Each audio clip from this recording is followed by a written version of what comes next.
we were looking at our bank accounts and saying, we still have to make payroll. Oh my God. We can lay off people. We have nobody buying cars, nobody in the door, or the doors are closed. We have mortgage payments to make. Like, we have a building, how do we do this? And like, how many months? And we're watching those announcements from Doug Ford and the federal government, the provincial government saying, oh, the lockdowns are over, opening this. These are the businesses that are allowed to open. We're just watching. hoping that your name is on there.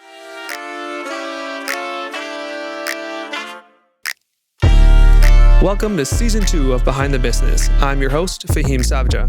Every episode, we go beyond the business plans and discover the real life and untold stories of today's entrepreneurs. It's time for the people behind the business. Let's get into it.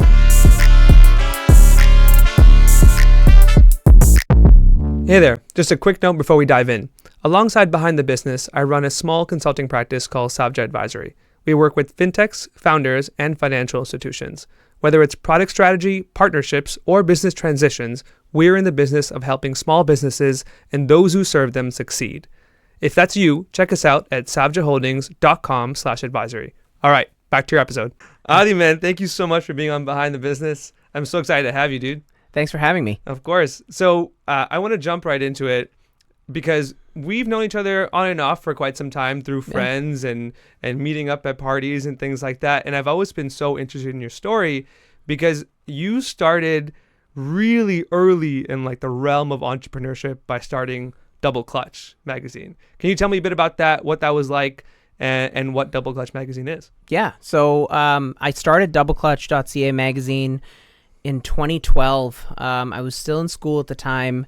I did not want to pursue a career in law or just any sort of job working for a corporation. Mm-hmm. I always wanted to do something with cars.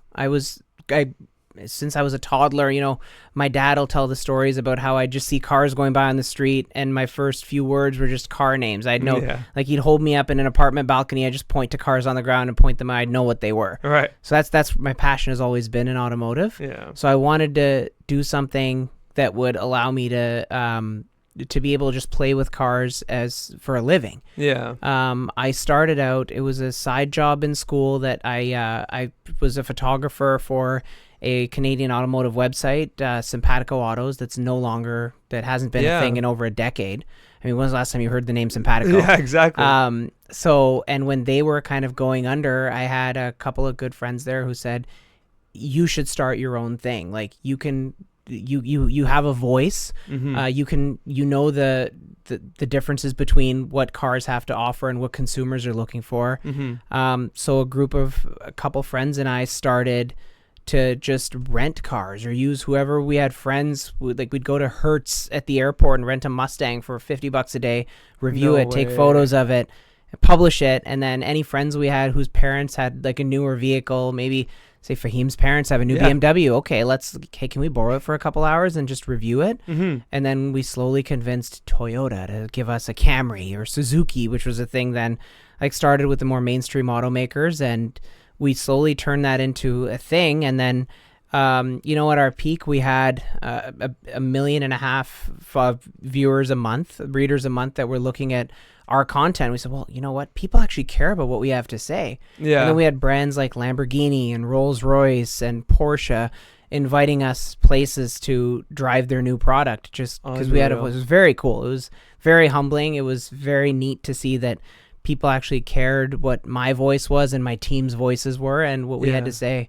Yeah, it's so interesting because you kind of hear about the word like influencer now and social media content. It's such a different world, but you were in this world in 2012, like when that stuff wasn't all as prominent as it is now. Yeah. What was that like? Because you're effectively creating content for users and then doing brand partnerships, right? Which now is very, very common, but you were early innings. So automotive journalism is a weird form of brand partnerships. Yeah. Because there's no money transacting between the manufacturer and the outlet, the publisher, which is us, right? Yeah. Because we have to be independent. Yeah. What the manufacturer is providing us with is fleets of vehicles to have access to, or if there's a new vehicle about to hit the market, we'll get it. Like I was saying, we'd get invited somewhere to drive it in a certain setting, and they'd put you up in a hotel and whatever. Sure. And does it sound a little dirty and paid for? Sure. But how else that's how Car and Driver's been doing, Motor Trend, Top Gear, all the big guys, the names we know. Yeah. That's how they've been doing it. And which is why the term journalism is a little jaded almost for automotive, but it's the world of it. We don't get any money from them. We generate our own income from advertising, from Google AdSense. If those that are on YouTube get the YouTube revenue from there. Yeah. It's a little different than influencers because oftentimes we have seen influencers on these trips, but they're there in their hotel room when they get in has a fat check sitting on the coffee table because they're there to specifically be an extension of the marketing. Yeah, I got you. Whereas we're trying to be as independent as possible and say, this Mazda is better or worse than its Nissan or Honda competitor. Yeah. I'm so curious though, because, when you started Double Clutch, you said you were still in school and you mentioned law as well. Like, was that something that you were debating to do as a career path? Yeah. And that it's weird because I never really had a passion for it, but it was very much, it's being a lawyer will make you relatively wealthy. That's what you're told. That's what is. Yeah. That's what it is. Lawyers make good money. Yeah. But I always wanted to just have. Not only did I want a comfortable life for my family, and I have a kid now. I didn't then, but it's like, do I want a comfortable, stable life in a nice house and whatever? Who doesn't? But it was more a means to an end of being able to have a car collection. I always wanted to have neat cars. Yeah. And I'm not saying that was my top priority in life because that makes me sound like a moron, but it was a high priority for me. Yeah. And it's something that I've always wanted to build. Yeah. So it was like, okay, this is something I can do. I was not science. I was not math. Like the joke is the Asian six-pack in high school is 3 maths, 3 sciences. Yeah. That was not me. Okay. So it's like law is something I can do without either of those things. Yeah. And I as soon as I started down that path, I said, I don't want to do it. I'd like to do this. So it's like I started this, and if it generated me a livable income at the beginning, then it would give me hope that there's a path forward. Yeah. And in my case, there was obviously a pivot while remaining in automotive. Yeah. There was pivots over the years and different opportunities. But I think the goal I'd set for myself is I could go back to law as a backup if I ever wanted to. I don't see myself ever doing that now, but it's something that was kind of where things started. Yeah, it's funny, right? Because you, like, I think this is very common in like the South Asian community to be able to be like, well, I'm going to go into a professional field, right? Yeah. And then for you to be like, at an early age, this isn't working out. Let me just start my own automotive magazine. Must have been crazy to some people. I told my traditional Indian parents that I wanted to play with cars. And when I started doing this photography for Simpatico thing, I was 18, 19. Wow. And my parent, and it didn't make me any money, barely paid for gas, right? It was a few bucks here and there to photograph for the big boy journalist. Yeah. So my parents knew that I was doing it.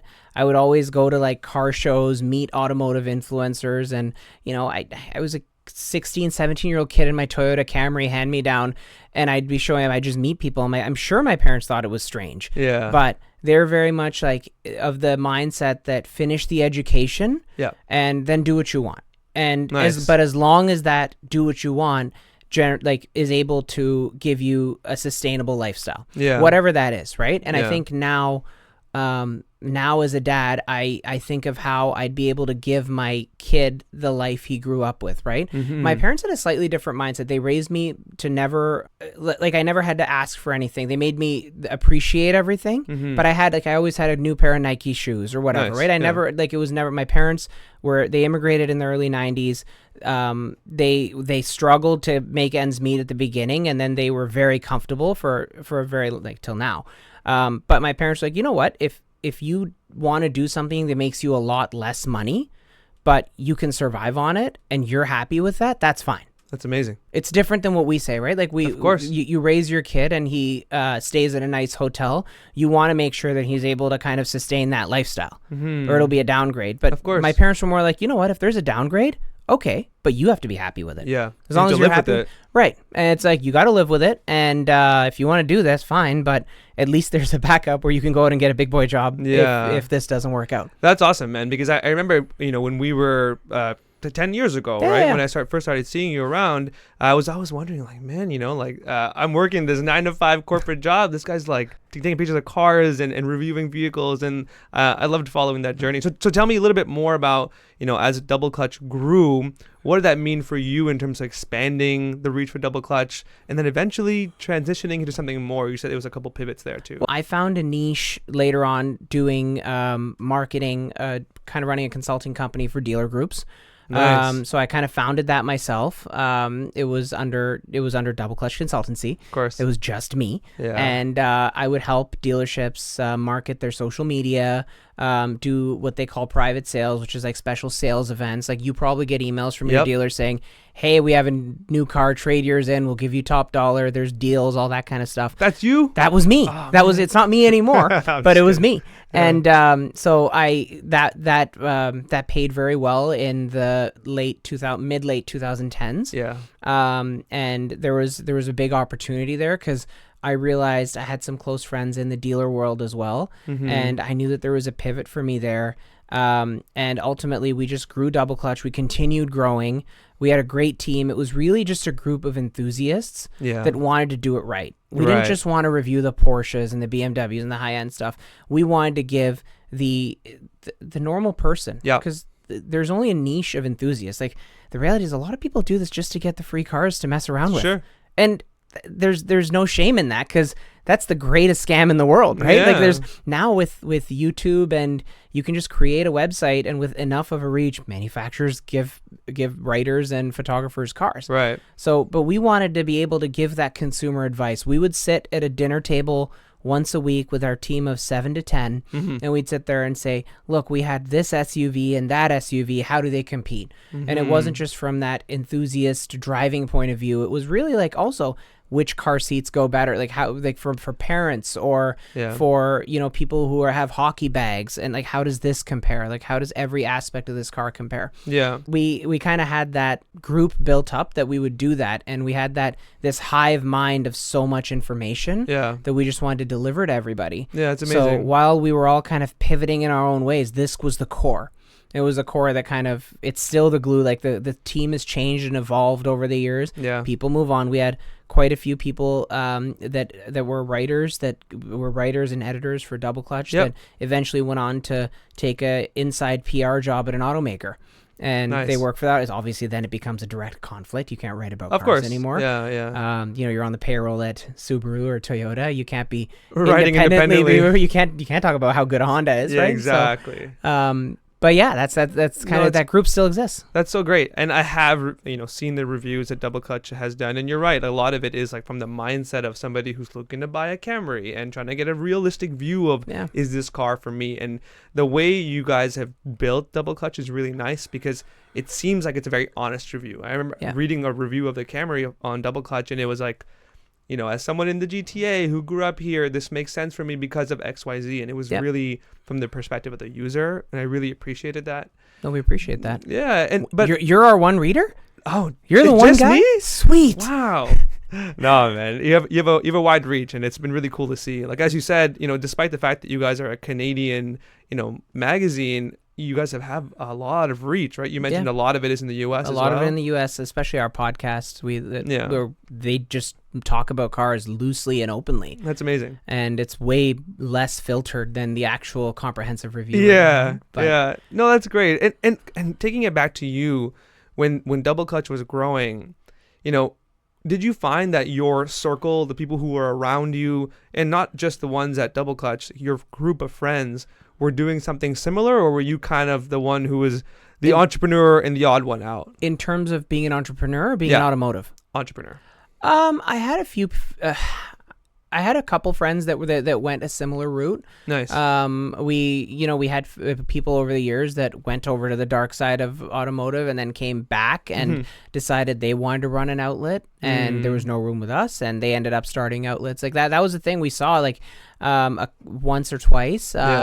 In terms of when we were growing the outlet, I think I was a bit of the odd one out, because I think there's a big risk involved in just leaving a day job, regardless of how cushy or not cushy that day job is. Yeah. And we were kind of all in that point. We're all about the same age, and we're all, within 10 years of each other. But we were all in that point of like starting families and wanting that security initially. Yeah.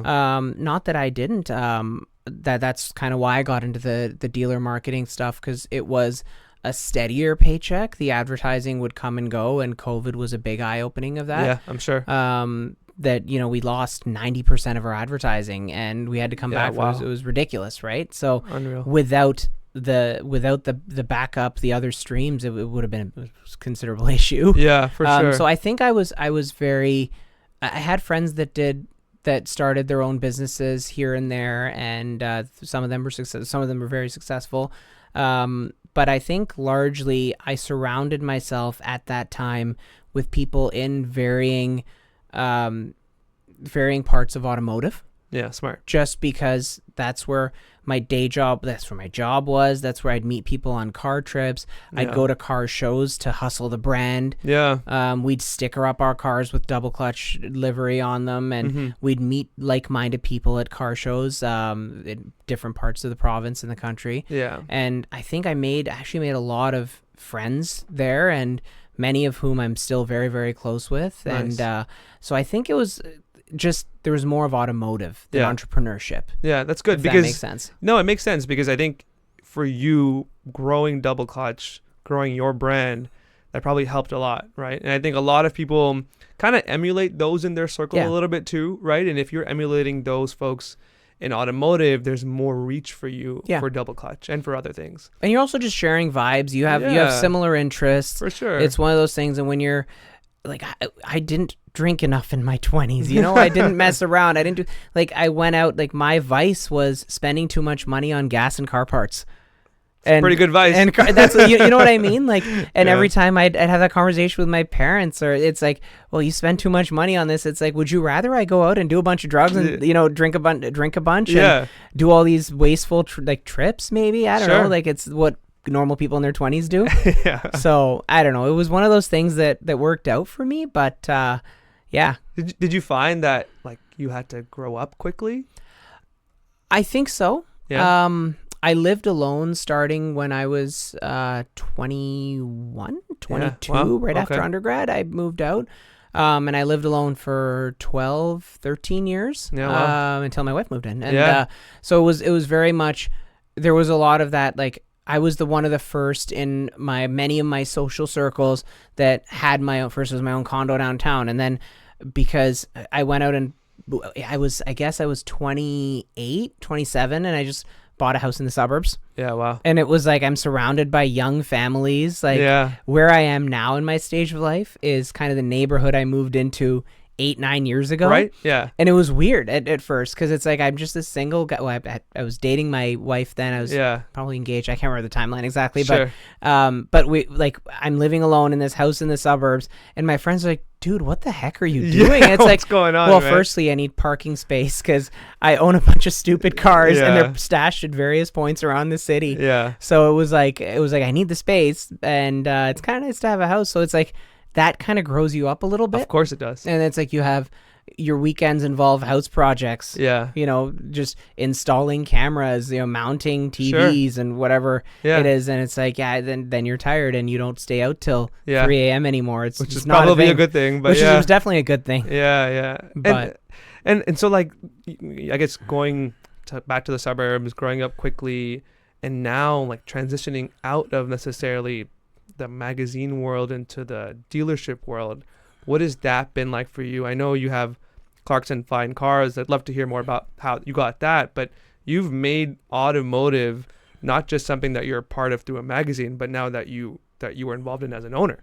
Yeah. What's that like? So, I guess to give a bit of background, I pivoted from the marketing world for dealerships into owning franchise stores. So I own a Hyundai store, I own a Stellantis, a Chrysler Jeep store, and my passion project is our exotic luxury store, which is Clarkson Fine Cars. And in owning these stores, I think it was also to change a lot of the stereotype. So in there's a stereotype about dealers. Okay. That when you go to buy a car from a dealer, they're going to take advantage of you. Mm-hmm. Everyone knows this is common, Of right? course. Whether Yeah. it's the repair world, they're going to rake you over the coals, Yep. or they're going to hit you with every fee humanely possible and make all this money. And dealers are, living this lavish lifestyle Sure. while taking advantage of the customer who wants to buy an Elantra or a Sure. Corolla or whatever it may be, right? I met some very, very good people when I did dealer marketing, some very good people who are still close friends to this day. But I saw that a lot of that stereotype comes from somewhere. That stereotype comes from, it's true. It happens. It doesn't happen everywhere. It's less common than it's made to sound, but it still happens. Of course. So I decided, I scraped every penny together. I had that support. I have a very supportive family. My wife is very, very supportive, and I pivoted and I said, I want to own a dealership. I want to own as many dealerships as I can, to be honest, to sell cars and service cars for people in an honest manner. Yeah. And that takes assembling the right team, people with those like-minded values that know that, well, yeah, every business has to be profitable. We're not going to be a charity, of course. We are a profitable business, but ultimately we want to be fair. Yeah. We don't want to take advantage just for the sake of squeezing a few bucks out. I mean, this, it's all about relationship building. You could get that extra few hundred or thousand or few $1,000 here today. Yep. You'll never see that client again. Of course. Charge them fairly, treat them well, make them feel like they're at home. And my service teams at all my stores, they have that rapport with the individual clients. And I mean, I see these clients. I'm not just an owner who sits in an office in a corner. I get out and I talk to my clients. A few, probably too many clients, have my cell number where I'll be sitting on the couch watching TV after my kid goes to bed, and I'll get a text from a client and I'll respond. Yeah. And I probably shouldn't, because that's not the greatest balance to have. But you want them to feel like you're part of their circle. Yeah. That they can trust you. Of course. Let me go see these guys. They're going to take care of me. Yeah. Whether my car has a leak or I need to upgrade or I'm looking for a high-end toy. Yeah. So that was a big deal for me in making sure that I wanted to get out there and change that perception of dealers and service centers. I'm never going to change that perception. One person never can. It's one of those things that's been around since before you and I have been alive. For sure. And it's going to be around long after you and I are gone. But I just wanted to be honest with people. And that was a huge part in why I do what I wanted to do. Right. Yeah. I love that. And I don't know if you know this about me, but I grew up at a dealership. Like my dad was in several different franchises for a really long time. Yeah, I forgot about that. I was a lot boy, and I was the one who was sitting in the business office and just waiting for my dad to be done to work. So you've seen all this happen. So I've seen it. And when you tell me that there are dealerships that are, not that great from a customer service perspective, I've also seen those too, right? And some really great ones. And the ones, in my opinion, that do really well are ones who build those relationships. Yep. Because someone will buy one car from you today, but then when their kid needs a car or when their cousin needs a car, they're going to go to a place where they feel welcome. Yep. And I love that that's what you're building, right? So when you were building that first location, what was it that was like a non-starter for you to be like, I need it to be this way? And was that really hard to do when building your first spot? Well, so my Hyundai store was the first dealership, and it holds a very special place in my heart. Probably more than 90% of the team that was there when I bought that store many years ago is still there. Nice. People have joined, but people haven't really left. It's really only been a couple of retirements here and there. Yeah. But that's an accomplishment, by the way. That's like and I think retention was very. It makes me feel very good that people, they stick around not just for the paycheck, but I guess because they know they have that stability. And from my perspective, because I've worked for people, and if you only stick around if you know that you have some sort of faith in the people you work for, that they're going to have your back. So we try to have all of our colleagues' backs. But I think there was a challenge it was in a northern Ontario market. Yep. And the previous ownership of that store didn't have the best reputation. And I learned that myself because I was up there all the time, just trying to meet as many people as I could. And when I tell people, I own the Hyundai store in town, because it's a small town, they see my face and they wonder where I came. Like who are you? We haven't seen you before. Yeah. Or whether it's the guy who's working at the Subway in town, or I stopped by a couple of car meets in that town, and they're like, well, we haven't seen you before. Like, what do you do? So I was like, yeah, I own the Hyundai store. Oh no. And it's like, uh-oh. And it's like, okay, well, they've had some experience in the past, so let's get in here and change that. Sure. Let's get in here and change. So that was a bit challenging at first. Yeah. But it kind of taught me a lot in client retention, relationship building, and I'm still learning, day by day. Of course. Like there's always conflicts between employees. There's conflicts between at any of our stores, or even DoubleClutch, right? Of course. There's customer issues, client issues. And I'm more than happy to step in and say, okay, well, there's two sides to every story. Let's hear yours. Sure. Why are you upset? Whether it's the client or the employee after some sort of altercation with a client, and I think we see more of that on the service side. Because if you think about it, if you buy a new car and you've left, and maybe you're not the happiest about how much you paid, but you have this shiny new object that kind of jades you ever so slightly. Whereas when you go in for service, and let's say you have an older vehicle and you get hit with a big bill. Yeah. Because that older vehicle may be leaking oil, it might need shocks, whatever wear and tear may be, but you're not getting anything out of it. It's like you go to the doctor. I got you. Right, you go to the doctor, you might be happy to see your doctor because he's a nice guy. Sure. But it's like you come out and you might be told you need surgery, you might have a shot, you have vaccines. You're there because you have to be. Yep. So it's much well, thankfully we don't really have bills at the doctor. But you go to the mechanic, get a $3,000 bill. You're not coming out with a smile. There's no shiny object when you leave. Yeah. Your car is just now functioning again. Yeah. So it's one of those things. So managing that expectation, speaking to clients. Right. And, like I was saying, we want that relationship. Like I had a client come and park himself in my office a couple days ago, sat down on the couch and was asking about how my kid's doing. I asked him how his daughter's graduating university this year. Yeah. I just happen to remember. And it's like, oh, how's that house you're building going? Like, you have that relationship, and it does go a long way. Yeah, it means something. Yeah, it means something. But there's also balance, right? Like when it comes to balancing your relationships at the office, balancing multiple businesses now. Yeah. And then now balancing your family, right? Yeah. And I think your wife has always been super supportive. Yeah. She's great. We've met a bunch of times, and she's the woman's an angel for what she puts up with. Absolutely, right? Absolutely. And not because you have a lot, but you have a lot to do as a business owner. It never ends. So how does that work? I think it like you hit the nail on the head. It starts with support. Yeah. Right? Like my wife is doing a lot of the heavy lifting because we have almost 9-month-old at home at the time of this recording. But my wife's doing a lot of heavy lifting, not only she's on mat leave, but she also understands how stressful my job is. Sure. And she's been there from day one. Yeah, she's seen it. So she's been there since, the beginning of DoubleClutch. Nice. She's seen the companies grow. She's seen the ups and the downs. She's seen me, having so much anxiety over stressful issues that I'm on the couch just like scared. Like she's seen that. She's seen the lows, and she's very, very, very supportive and understanding.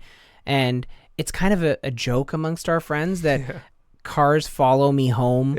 Like some people that are crazy, that are crazy dog people or crazy cat people that have 10 rescue cats. Like I have 11 or 12 rescue cars. And it's a joke between even our group, right? It's like every time you talk to you, it's like, oh, there's some other car. Exactly. So it's funny that my wife gets a lot. It's like, oh, you're super tall, because most of the people I know that like cars but have a day job, they may have one toy. They might have a Porsche in the garage. That's, but everyone jokes with my wife that like, oh, you put up with this? Like this is a lot.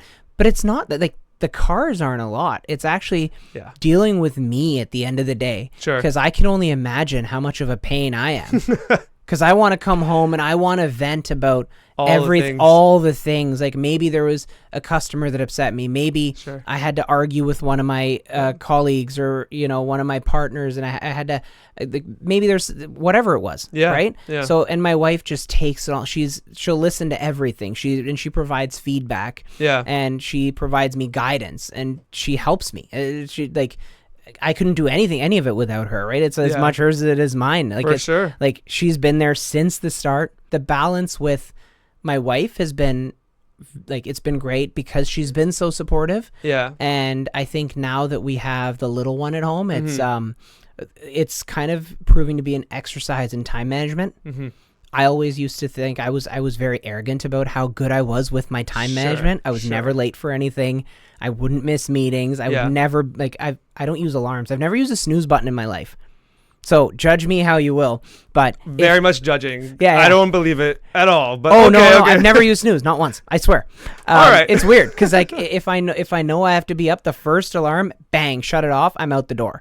But it's like time management, especially now, because I want to be home with my family. Of course. Before it was like I'd come home with work. I'd bring my laptop home, and maybe the TV would be on, and I'd be eating on the couch, and I'd have my laptop there, or I'd have my phone open. I'd be doing something or the other. Yeah. And now, I think as my little one grows and wanting to spend that time with my wife and son, of course, not even because I have to, because we keep hearing, and your South Asian background, you know how like our dads went to work, of course, and our moms stayed home and raised us, and our dads would see us. You know, sometimes they'd come home late from work and they wouldn't see us. We'd be in bed, right? And that's how we all grew up. It was the same, right? I'm assuming because I don't actually know for you, but like I'm assuming it was very like similar. That. And now it's like I don't want that. Yeah, like I don't want to miss milestones for my son, and I want to be there to help my wife and do as much as I can. Yeah, and there's no way I'm gonna be able to do everything. I'll burn myself out, and I'll, of course. But there's like I'm learning that balance, and I'm having to adapt to that very quickly. Yeah, and I think the biggest challenge is just managing like my own emotions, because I want to be there. Like, of course, I leave the house and I'm like, oh, like I miss them. I just want to be back home. Like I want to be home with them. Of course. So, and then my day usually ends around 5:30, 6 now, when the stores start closing down and all that. And before I'd be working before the kid, I'd be working late. I wouldn't leave the office till 7:30 later sometimes. And if I had to work late, it wasn't a big deal. But now it's like 5 o'clock hits.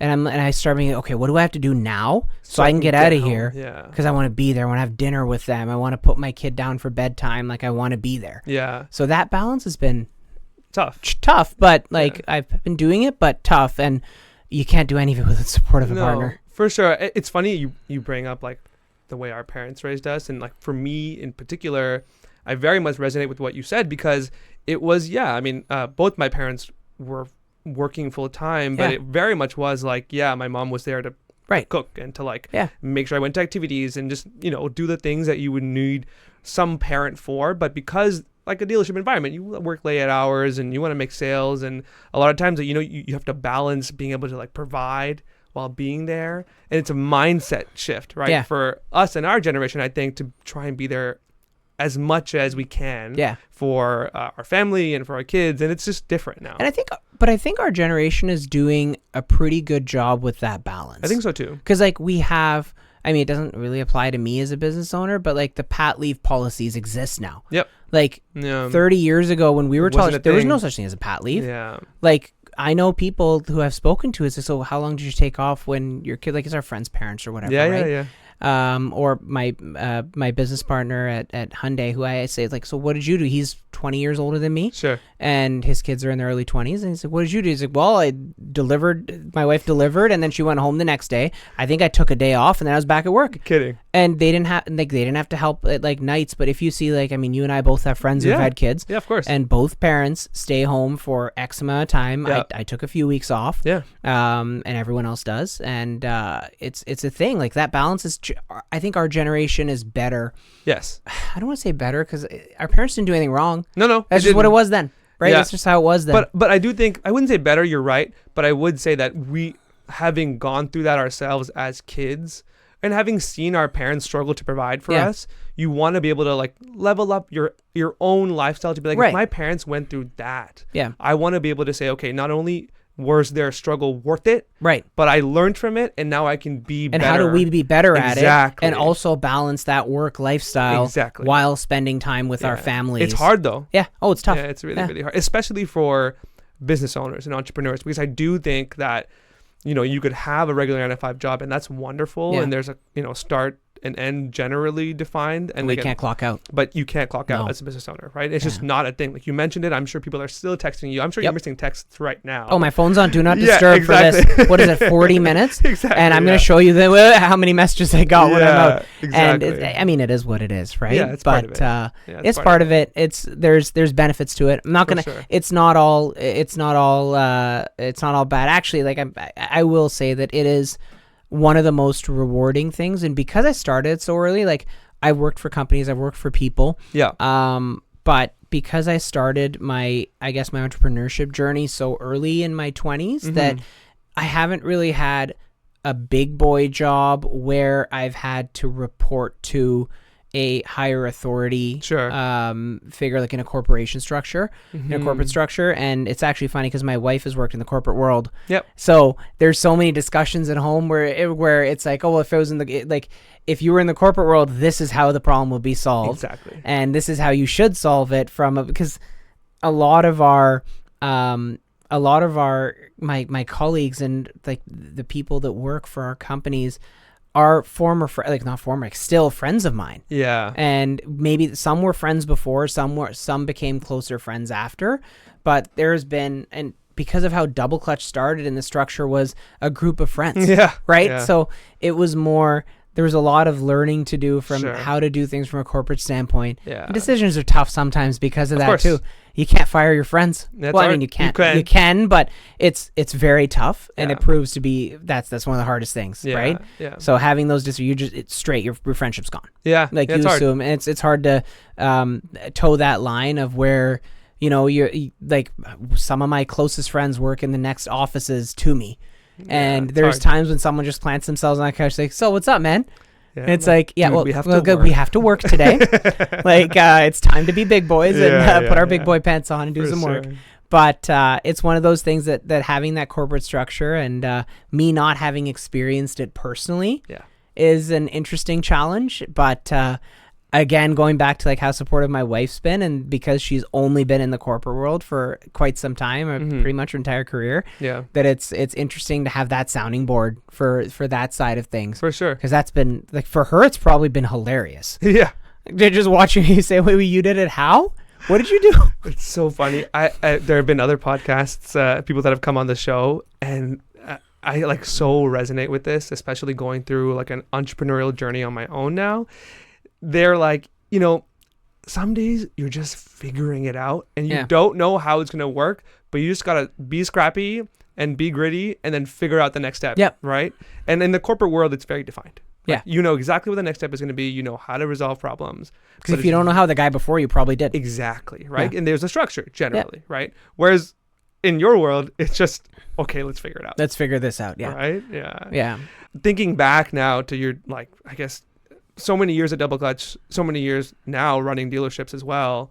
What's been like the craziest moment or the biggest challenge you've had to overcome? I guess COVID, and it sounds stereotypical, but from the Double Clutch standpoint, we lost all our advertising, like pretty much, right? So like there was no revenue for a bit, so all of us had to kind of figure that out. Sure. Work for free, figure out for a little bit, figure out how to bring that revenue back, because there's no corporate structure behind it, right? Like, and it's like we just had to figure out how to get it back. And then even at the beginning, we were considered, from the dealer standpoint, we were considered a essential business, but there was very much, you can't do test drives. You can't have more than 5-7 people in the store at any given time. That's brutal. So like we opened, I think at the beginning in March 2020, we had to close the doors for a couple weeks, I can't remember the time. It's a little blurry now. Yeah. But I distinctly remember, because you couldn't stay at the hotels, and my store's in Northern Ontario. So I jump in my Yukon, leave at 3 a.m., get to the office at 8 or 9, 10, whatever, and then work the whole day, leave at 5 or 6, be home at midnight, and then just die. Oh my God. But we also didn't know if we were going to be open. Like we were there. Like, we didn't know how things, like, okay, like COVID actually went very well for the entire car industry. Like the used car market blew up. Yep. The new car shortage meant we weren't paying interest on the vehicles that were on the lot. Right. It went very well. I'm not trying to say that it was crap. right? Mm-hmm. It turned out the first few months, the unpredictability Yeah. was the scary thing. We were looking at our bank accounts and saying, we still have to make payroll. Oh my God. We can lay off people. We have nobody buying cars, nobody in the door, or the doors are closed. We have mortgage payments to make. Like, we have a building, Yeah. how do we do this? And like, how many months? And we're watching those announcements from Yes. Doug Ford Yes. and the federal government, the provincial government saying, oh, the lockdowns are we're opening this. These are the businesses that are allowed to open. We're Just watching. hoping that your name is on there. Yeah. Right? And then you open, but you're still like, everyone was wearing masks. People didn't want to go anywhere because masks became like a norm. Yep. But at the beginning, it's like you have to put on a mask, put on gloves.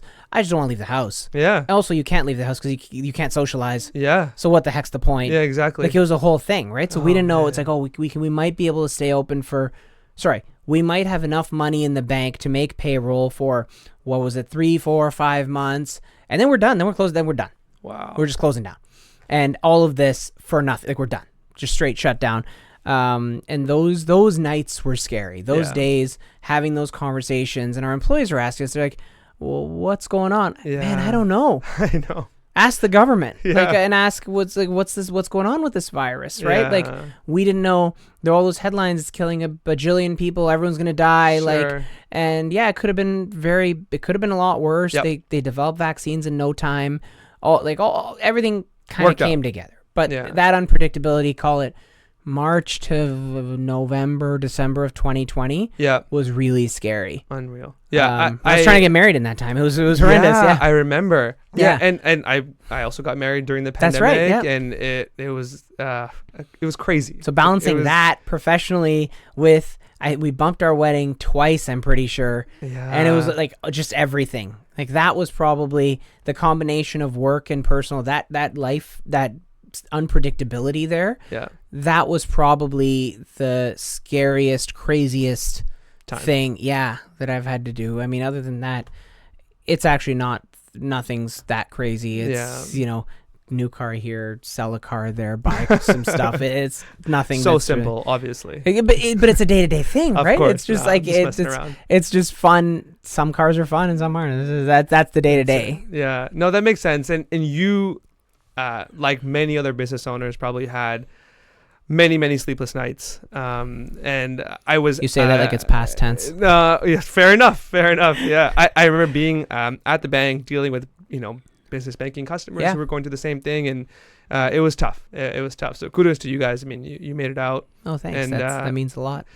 And the last question I want to ask you is, thinking back to 2012 when you were starting Double Clutch, what is something you would tell yourself in that moment, knowing what you know now and having done this for so many years? I think I would just say keep going, because even in the challenges, you'll probably be okay. Yeah. And just keep putting your best into it, and you'll probably be okay. Yeah. And it's the grass is, the sun always greener on the other side. I was gonna say tomorrow's always a new day. Yeah. And there's gonna be things that take you unexpectedly. I had to grow a thicker skin, and it took me. It was like, I wish I'd taught myself how to grow that thick skin a lot earlier. Yeah. Because there's times when I'll have discussions of some kind with anybody, whether it's a client or a colleague or a banker or a lawyer, an accountant, or anybody, and I'll take that conversation home, and it'll just hit me way harder than it should. Yeah. And I wish that I'd kind of taught myself to grow a much thicker skin earlier on. Yeah.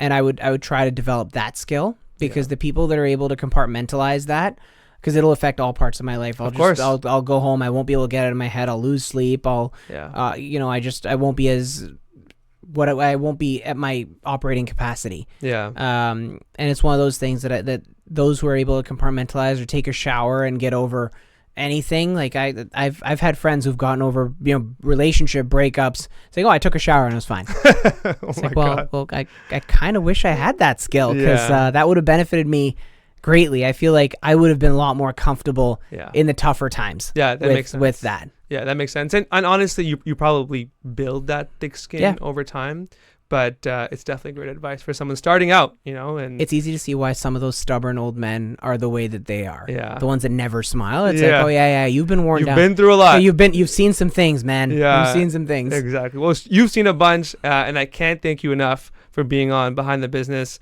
And hopefully for others who are joining on Behind the Business, that this story, this example was helpful for you. I know I enjoyed it. Hopefully either you enjoyed it. Yeah, it was great. Thanks for having me, Fahim. Of course. It's been great to watch, your podcast grow, and I'm very, I'm honored that you asked me to be on it. Of course, man. Anytime. And we will plug Double Clutch. We'll plug your stores and Clarkson Fine Cars on the podcast. So thanks again. Thanks everyone for joining on Behind the Business. Hope you enjoyed this episode. My name is Fahim Savja. I'm Adi Desai. Thank you so much for having me, and we'll see you soon. We'll see you on the next episode. Thank you so much. Thanks for tuning in on this episode of Behind the Business. If you enjoyed it, do me a favor, share it with someone who's on their own entrepreneurial journey or thinking about starting one. Also, follow, subscribe, and leave a review whenever you listen. Lastly, keep up with us on Instagram at BehindTheBiz_POD. Until next time, keep dreaming, keep building, and keep listening. This is Fahim Savja signing off from Behind the Business.